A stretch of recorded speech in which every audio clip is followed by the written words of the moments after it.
It was 2 years of flying around Stroud before I eventually tried Haresfield Beacon, and the reason I'd stayed away was because I heard it was so difficult to land there.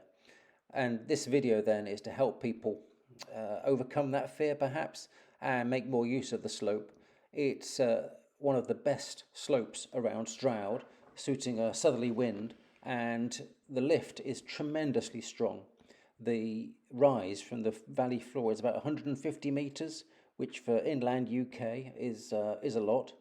And looking at this contour map, you'd think there's lots of places to fly around Haresfield, but there really isn't. There's only one, which is where that X is.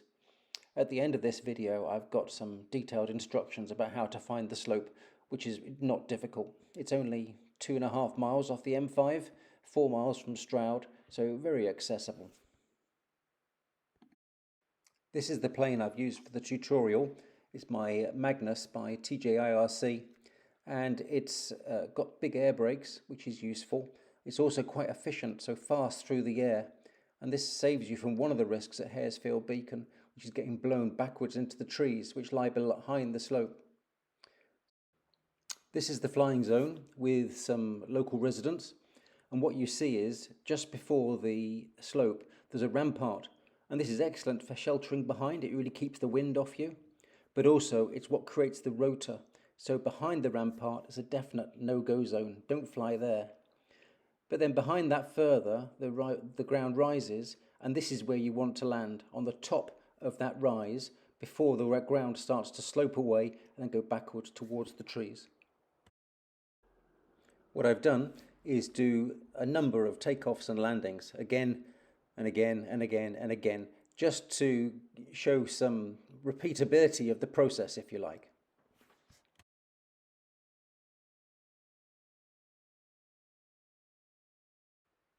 Let's look at some landings.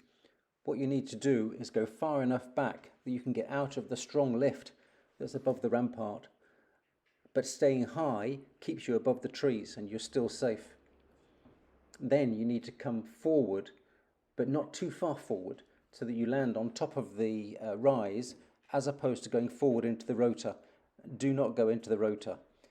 There's always a chance to abandon a landing as long as you're high enough and you can go back out into the lift in the front of the slope. The last couple of meters of descent, you're going into a turbulent layer, and so really my advice there would be just get down as quickly as you can. You can't control the last 2 meters. It's just a flop onto the land. Sometimes of the year the grass is long, which of course helps. Yeah, a little bit of a tent peg landing, but safe enough. This landing, I think I came in with some forward speed, and that's a better solution.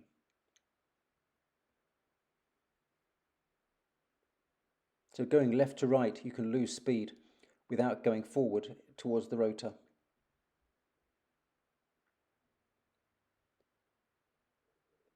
That was too far back, but fortunately the performance of the Magnus means I can get through the low lift back onto the top of the slope.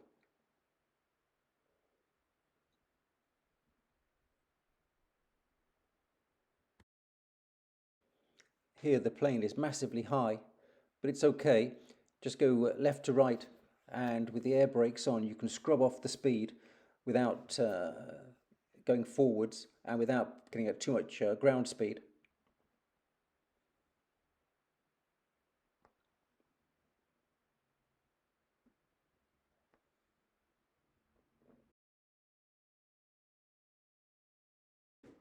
I hope these landing videos have been of use to you. The local flying club is the South Cotswold Soaring Association. We're a friendly bunch, always welcoming visitors and indeed new members. We hope to see you on the slopes.